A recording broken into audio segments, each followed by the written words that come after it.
আদলের বিপরীত কি? জুলুম বা চাও, অত্যাচার, অবিচার, বৈষম্য। এই যে বৈষম্য বিরোধী ছাত্র আন্দোলন কেমন করছে?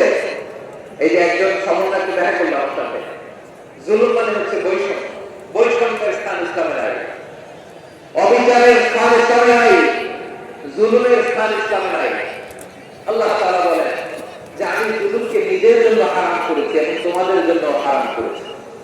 বিশ্বনবী ফরমান, আল্লাহ তাআলা বলেন হাদিসে কুদসিতে, ইয়া ইবাদি ইন্নী হারামতু যুলমা আলা নাফসি ওয়া জাআলতুহু বাইনাকুম মুহাররামান ফালা তাযালামু। ওয়া আমার শোনো, নিশ্চয় আমি আল্লাহ তাআলা জুলুমকে আমি আমার উপরে হারাম করেছি, অনুরূপভাবে জুলুম করাকে তোমাদের উপরে হারাম করেছি। ফলে ফালা তাযালামু, তোমরা একে অপরের সাথে জুলুম করো না।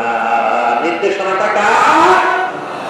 খবরদার, জুলুমের সাথে আমাদের কোনো সম্পর্ক নেই। আল্লাহ তাআলা আদলের আদেশ দিয়েছেন, আদালতের আদেশ দিয়েছেন, সুশাসনের ন্যায় বিচারের আদেশ দিয়েছেন। আল্লাহ ইয়ামুরু বিল আদল, আমাদেরকে আদল প্রতিষ্ঠা করতে হবে। জুলুমের সাথে ইসলামের কোনো সম্পর্ক নেই।